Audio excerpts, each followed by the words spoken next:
И еще раз здравствуйте, мои уважаемые зрители. На дворе у нас заканчивается 18 марта, и мы последний обзор событий на украинских фронтах начинаем традиционно с Южного фронта.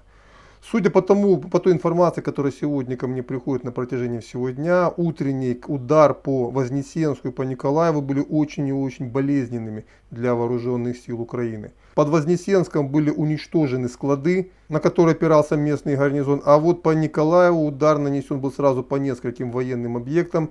И как местные жители пишут, что там что-то у военных непонятно что, какая-то суета, очень много скорых, очень много машин туда ездит на части. Судя по всему, действительно какие-то очень серьезные потери были нанесены. Пока подробностей никаких нет.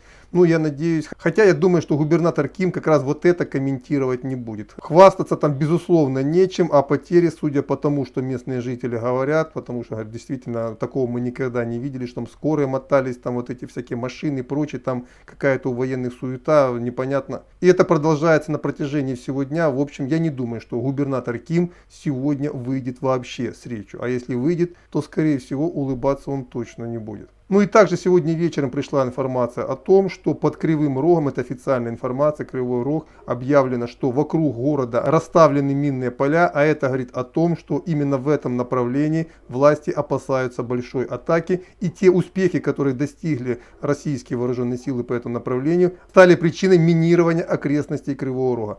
Призываю местных жителей быть аккуратными, никуда не уходить, потому что вы просто можете нарваться на минное поле, выставленное ВСУ. Мариуполь оставим на завтра, утром мы его комментировали, пока новой информации нет, сразу переходим к Курахово. Но здесь происходит то, о чем мы говорили утром, то есть очень похоже, что украинские вооруженные силы, сразу снявшись своих позиций, устраивают новый оборонительный рубеж на реке Сухая Яла, но российские вооруженные силы пытаются их обойти слева, с запада и таким образом выйти во фланг, а далее в тыл кураховской группировки ВСУ. То есть наступление развивается довольно успешно, и я так понимаю, к утру можно ждать очередных заявлений Министерства обороны Российской Федерации о занятии новых населенных пунктов. Также сегодня был очень мощный удар по Авдеевке, российская, ну скорее всего российская, потому что использовался 203 миллиметровый калибр, то есть скорее всего это САУ «Малка». Очень серьезно приложились по переднему краю ВСУ, и по тем данным, которые есть у меня, буквально сразу же были накрыты несколько опорных пунктов вооруженных сил Украины. Причем настолько точно, что по тем данным, которые есть у меня, пехота ДНР пошла вперед, не получила никакого сопротивления на южных окраинах Авдеевки,